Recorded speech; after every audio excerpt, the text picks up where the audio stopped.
you doing, guys? If you've been watching the news at all, you've noticed a lot of stuff going on with Hurricane Harvey in Texas, specifically the flooding and things like that.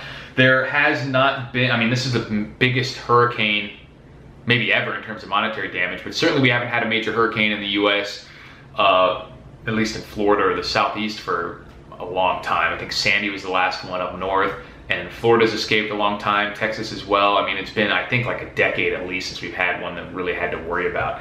And this goes to show you that the preparations of things like this are still important even when you haven't had to deal with it. But there's a couple specific lessons that can be learned from Hurricane Harvey.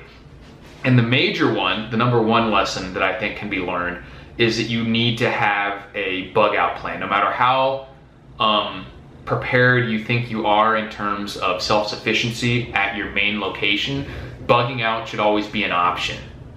That doesn't mean that it should be your primary option.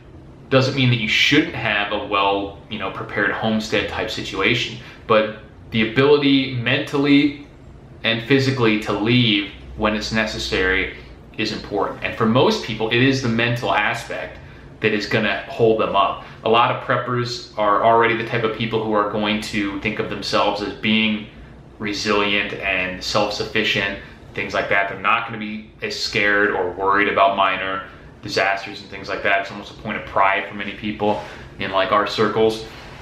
So it's important to not get locked into that and think that you can just weather any storm, or even should. Because even if you can, why would you sit there in waist deep water with all your shit getting soggy when you could have packed up a trailer with all your gear and easily left or something, which is certainly should be a possibility for most people.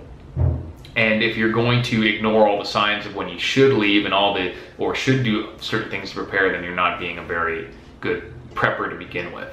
The most important aspect of this is to realize that bugging out in this sense doesn't mean this leaving in 5 seconds and running off into the woods to live off squirrel meat or something like that. It just means the ability to leave your place in, with some supplies, some level of self-sufficiency to take with you, and not just run out with the clothes on your back in the event of an emergency and be just as helpless as everyone else. Because are you really that prepared if you can't leave your one castle of preparation without being just as helpless as everyone else? So you don't have to have some sort of massive bug out plan.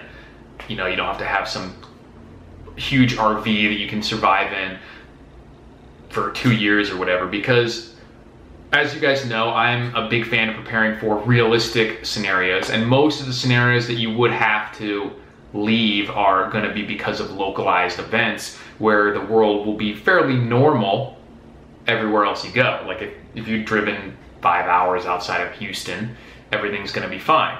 And so you don't need 6 months of supplies or whatever to be able to effectively bug out in a situation like that. What you do need to be able to do is recognize advanced warning signs and be able to do it relatively quickly, and take the important things with you, and take some things that offer you some level of self-sufficiency. And if you're in a position where you don't have a lot of money, then that would be one of your considerations too. Because I think a big mistake that a lot of people make in the prepping community is thinking that when there's a shit hit the fan scenario, then that's all you have to worry about. Real life kind of fades into the background. You don't have to worry about bills and things like that. But that is certainly not the case, and for the vast majority of situations, you're gonna have to worry about both kinds of problems. Your house is destroyed by flooding and dangerous, looting behavior and stuff like that in one area, but when you leave, you still have to be able to pay somewhere to park. You can't just pull anywhere. You can't just walk around with your guns everywhere, things like that. So you have to be able to be ready and willing to operate within a kind of hybrid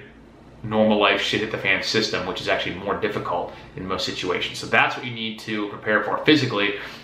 And mentally, you just have to be willing to say, hey, I've got this big system set up here where I could survive almost anything, but now a situation has arisen where I have to leave and it might get destroyed. And you have to be mentally prepared to be able to do that without waiting too long or without refusing to accept reality and things like that. So that is the main lesson to be learned from the Hurricane Harvey situation. Let me know what you guys think. And if you like this channel, support me on Patreon. Link is in the description. Let's work around YouTube's censorship and the demonetization and all that. Thanks for watching, and I'll talk to you guys later.